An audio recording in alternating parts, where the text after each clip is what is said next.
मेरे प्यारे मित्रों, आप सभी को आरती अक्षरा का प्रेम प्रणाम। आप सभी का क्षर से अक्षर की यात्रा में स्वागत है। लीजिए सुनते हैं उसका अगला भाग।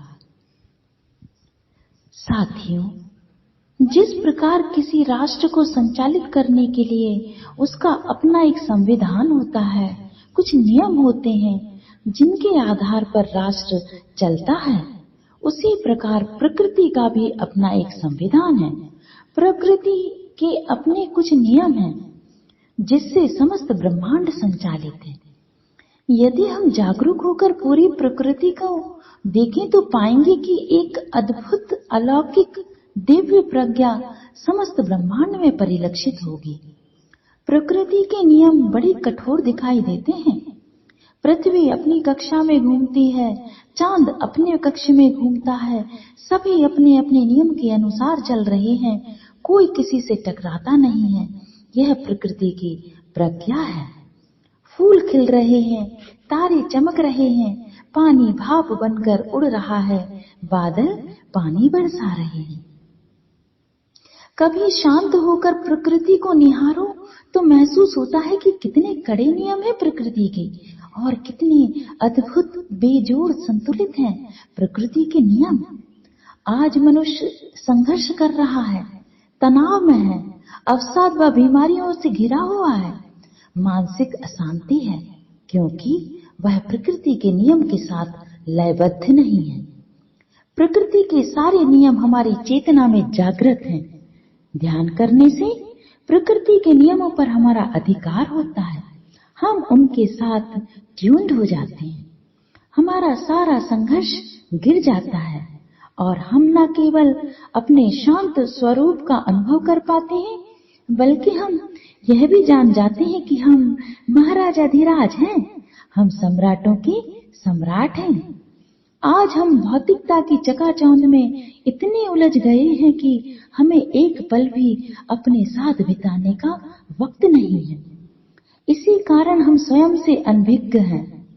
जिस प्रकार यदि एक दर्पण पर धूल जमी हो तो उसमें हमें हमारा प्रतिबिंब स्पष्ट न दिखाई देगा, उसी तरह हमारी समस्त संभावनाएं सुप्त अवस्था में पड़ी हुई हैं।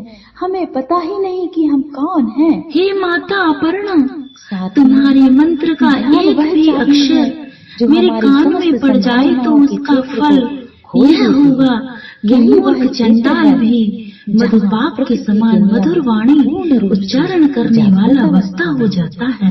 आज हमारा सारा जीवन तनाव करोड़ों मुद्राओं से संपन्न होकर चिरकाल तक निर्भय विहार करता रहता है।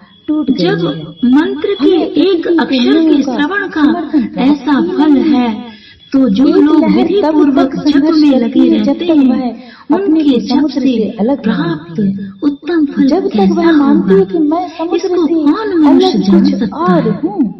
भवानी जो अपने अंगों में चिता की राख लपेटे रहते हैं, जिनका विष ही भोजन है, जो दिगंबरधारी है, मस्तक पर जटा और कंठ में नागराज वासु को हार के रूप में धारण करते हैं तथा जिनके हाथ में कपाल शोभा पाता है, ऐसे भूतनाथ पशुपति भी जो एकमात्र जगदीश की पदवी धारण करते हैं, इसका क्या कारण? यह महत्व उन्हें कैसे मिला? यह केवल तुम्हारे वाणी ग्रहण की परिपाटी का फल है। बकरियों के बीच में पलता है और विवाह जाता है कि वह शेर है। उनका महत्व बढ़ गया है। उसको कई बार समझाने की कोशिश पर चंद्रमा की शोभा धारण करने वाली माँ, फिर एक दिन जब उसका मोक्ष की इच्छा नहीं है, उसका प्रतिबिंब संसार के वैभव की बताता है भी अभिलाषा नहीं है, न विज्ञान की अपेक्षा है, न सुख की आकांक्षा है। अतः तुमसे मेरी यही याचना है कि मेरा जन्म और मृडानी रुद्राणी शिव शिव भवानी इन सब नामों को जपते हुए गाते।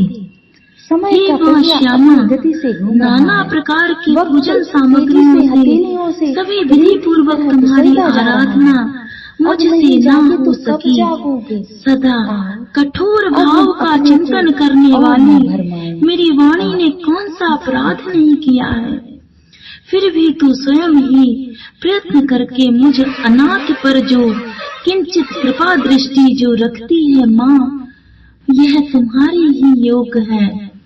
तुम्हारी जैसी दयामयी माता ही मेरे जैसे कुपुत्र को भी आश्रय दे सकती है। हे माता दुर्गा, करुणा सिंधु महेश्वरी, मैं विपत्तियों में फंसकर आज जो तुम्हारा स्मरण करता हूँ और इससे पहले कभी नहीं किया, इसे मेरी शठता न मान लेना, क्योंकि भूख प्यास से पीड़ित बालक माता का ही स्मरण करते हैं। हे जगदम्बे, मुझ पर तुम्हारी कृपा बनी हुई है, इसमें आश्चर्य की बात नहीं है। पुत्र अपराध पर अपराध करता जाता है, फिर भी माता उसकी उपेक्षा नहीं करती है।